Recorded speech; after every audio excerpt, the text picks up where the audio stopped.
Good morning. At the outset, I would like to thank Professor Bajpai for giving me this opportunity to be part of this August gathering. I also welcome all of you for this workshop where we will learn the basic principles as well as basic tasks of laparoscopic surgery. You all know that laparoscopy has brought in tremendous advantages in terms of post-operative recovery of our patient. Laparoscopy is a real boom in terms of post-operative outcome of our patient. However, many times while it is advantageous for patient, but it is actually a disadvantageous, rather it causes harm to the surgeons or the laparoscopists. And this disadvantages of laparoscopy has caused tremendous problems in the health of surgeons per se. In next 10 or 15 minutes, I will try to give you some basic concept of laparoscopic surgery, which are very much basic, at the same time are very much important to know before starting laparoscopic surgery so that we could avoid maximum amount of ill health or damaging effect of laparoscopy on the health of surgeon. With this idea behind, I have prepared these presentations to give you some basic ergonomic principles we always follow while practicing our laparoscopic surgery.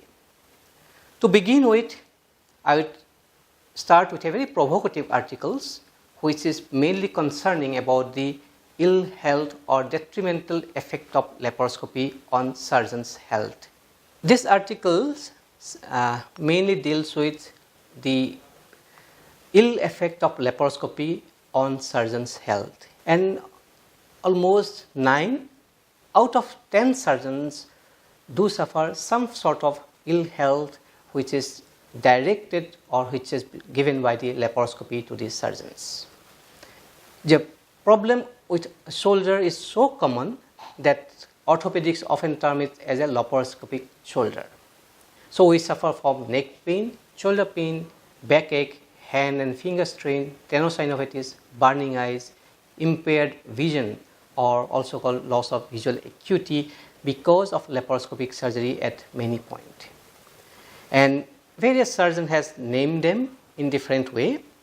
These are called, sometimes we call it overuse syndrome, sometimes we call minimal access surgery related fatigue syndrome, or also musculoskeletal disorders among surgeons.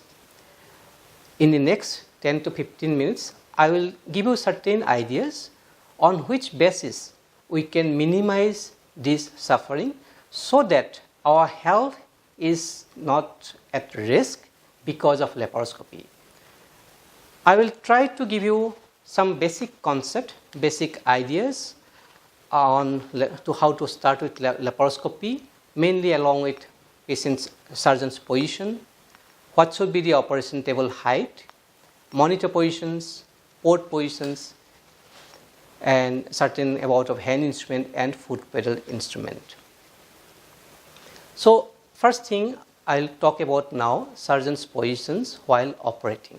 So if we take that this is a position of the patient, and this is somewhere the target area, and this is the area from which our optic or lens will come in, and this is where I am standing, and here is the monitor. The first principle is coaxial alignment. That means my visual axis as well as my motor axis where I am working should be in the same line. This is the first principle that I would like to convey all of you, that we should always try to have a coaxial alignment where I would sit in such a way that monitor is in front of me, my working field is just in front, and my visual axis and motor axis are in the same alignment. This is one of the first concept that I would like to give. And so this gives us the best positions. We can vary to some extent, but we should try to maintain wherever possible to have a complete coaxial alignment. So next is how should be the surgeon's posture during surgery. It has been seen in various experimental studies that during laparoscopic surgery, we are so focused, so concentrated with a monitor that our body part makes very minimal movement. So we tend to accept a very static posture, which is often very awkward, and that lead to problems with many of our problems related to laparoscopic surgery. Since we make very minimal movement or almost tend to have a static posture, we should try to have a posture which is more ideal, more beneficial or ergonomically feasible posture for us. Various studies has seen how we should position ourselves while performing surgery. These positions are mainly concerning our arm, elbow as well as hand, and we should try in such a way that our arm is not very hyper abducted. We should try to maintain positions where our arm is abducted to around 20-degree abductions. Then next is our elbow joint should not be acutely flexed. It should have flexed to around 90 to 120 degree. At the same time, at the wrist joint, we should not have slight extension at the wrist at around 10 to 20. So this is how we should stand while performing laparoscopic surgery, that our arm is not very hyper abducted, elbow is around 90 to 120 flex. At the wrist joint, we should have around 10 to 20 degree flexion.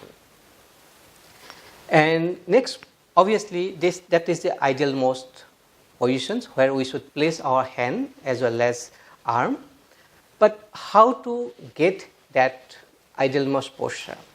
First problem is, our first thing we should always focus about the height of our OT table.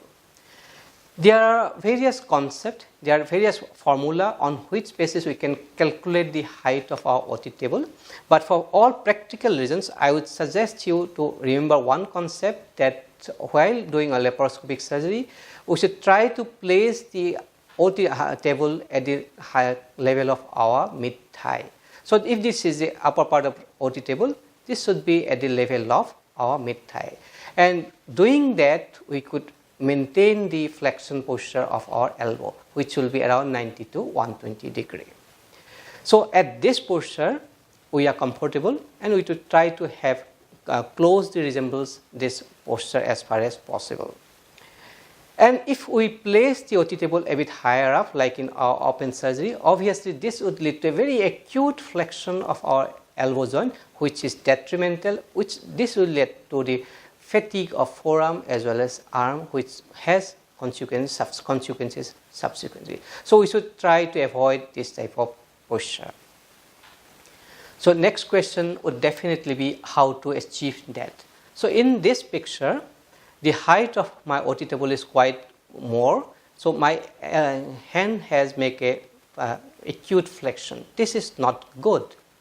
So obviously, first thing we can try to reduce the height of the OT table so that it comes to my mid-thigh level and my elbow is at relaxed posture. But in clinical practice, it may not be possible always to reduce the height of the OT table. In that circumstances, we should try to artificially increase the height of the surgeons, maybe by putting a footstep, so that at least you maintain the required positions of your elbow joint, which will give you a comfort positions for our hand. So this was about how we position ourselves in the theater, then how we position our arms while performing the surgery.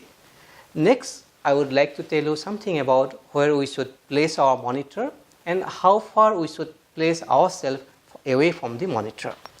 So if this is the monitor and if I am working, first principle I told you that it should be in the same line, which we'll call coaxial alignment.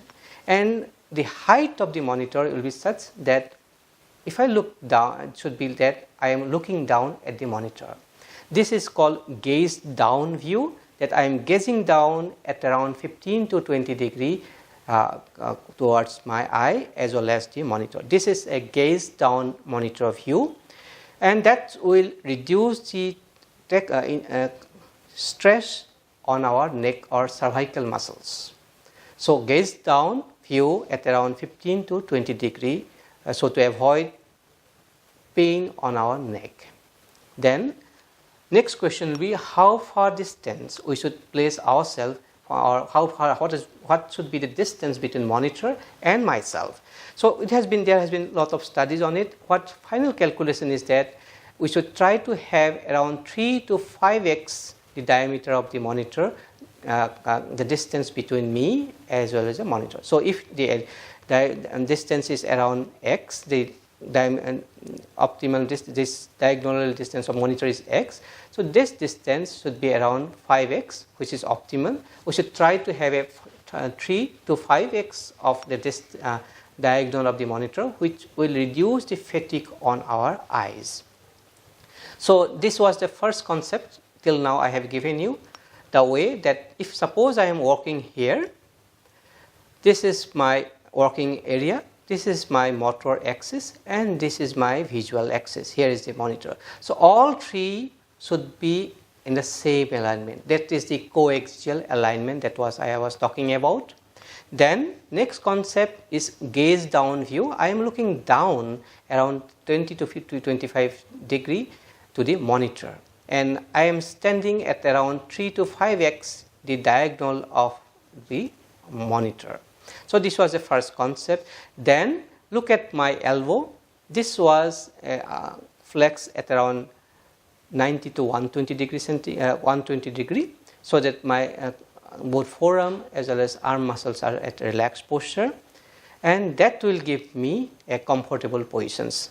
You can also look at the way my arm was positioned. It was never hyper abducted. If you have to raise the arm up to this level, that means you have to work with your back muscles more than required, and that will lead to fatigue of this neck as well as backward muscles. So my arm should be in such a way that it is slanting little down, as well as the arm is around slightly abducted around 20 to 30 degree. That gives a comfortable positions to our shoulder as well as our neck. So this is how we should place ourselves during laparoscopy.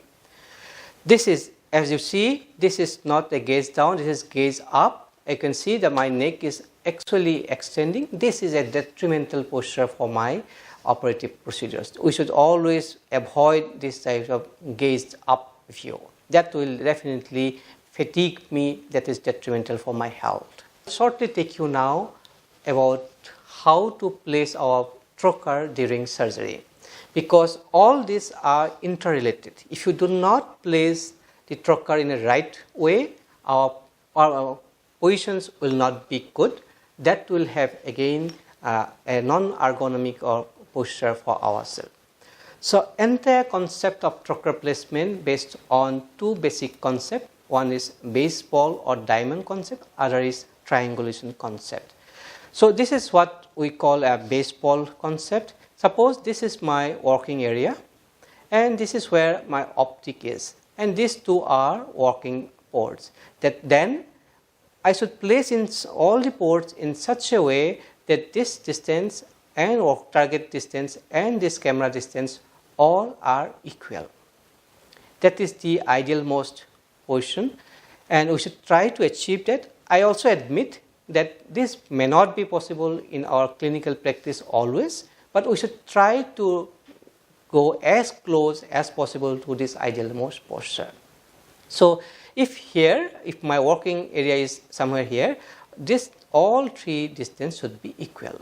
At many times we are not been able to figure it out where my target organ will be. In those circumstances, at least we should maintain that this all three distance are equal, so that they give an isosceles triangle, at least my two working port as well as the optic.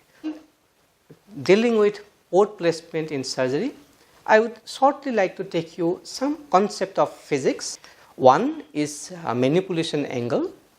This angle, actually the angle between the two instruments, the two working instruments.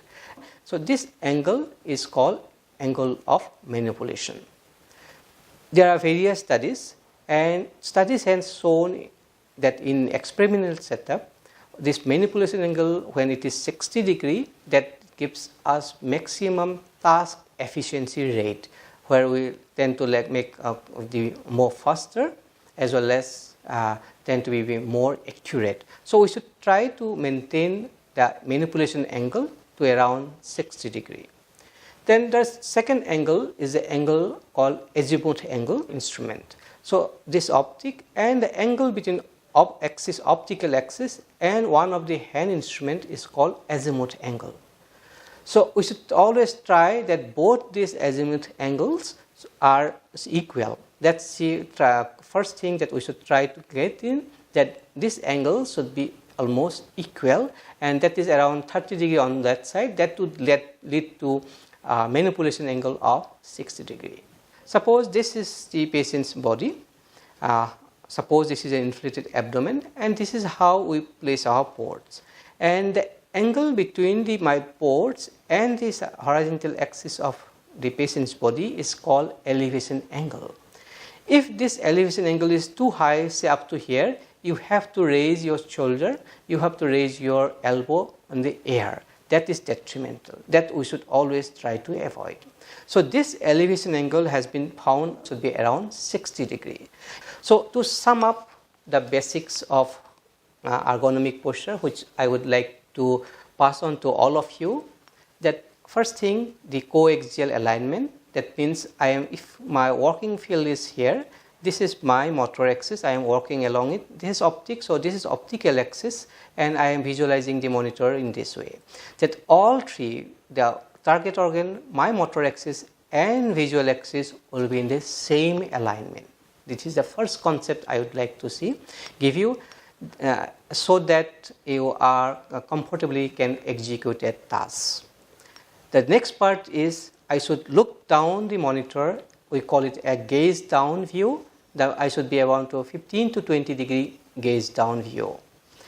And I should place myself at around 3 to 5x the diagonal of the monitor on which I am looking at.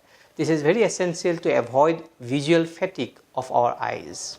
So this distance should be around 3 to 5x of diagonal, and I should look down in a called gaze down view. We should place ourselves in such a way that my elbow is flexed around 90 to 120 degrees so that they are relaxed. This arm is not very hyper abducted, it is abducted to around 20 degrees, and that can be achievable easily if I place the elevation angle at around 60 degrees. If the elevation angle is too high, if I put the elevation angle like this, I have to raise my elbow and shoulder in unergonomic positions. So this elevation angle should be around 60 degrees. And to achieve that, I must say that I should always place the height of the OT table towards somewhat at the level of my mid-thigh. So that will give the best ergonomic possible posture to carry on laparoscopic surgery. I again reiterate to you all that whatever I have demonstrated, these are proven on experimental setup. They are scientifically proven to be the most ideal position. However, in clinical practice, we may not be able to achieve exactly the way I have shown you, but we should try to get a positions which resembles as closely as possible to whatever I have shown you, and that is going to help us protect our health in long run. So this is in the summary that surgeon's positions should be coaxial alignment, monitor should be at gaze down view, and monitor distance should be at around 5x, 3 to 5x. The port placement are commonly guarded by two concepts: triangulation as well as baseball ground principles. Ideal angles are manipulation angles should be around 60, ideal azimuth angles should be around 30, and elevation angles should be around 30. We should very selectively, carefully select our instrument and post positions, and we should always try to get an ideal posture so that the deleterious effect of laparoscopy doesn't harm us to a large extent. Thank you very much for your patient hearing. Thank you.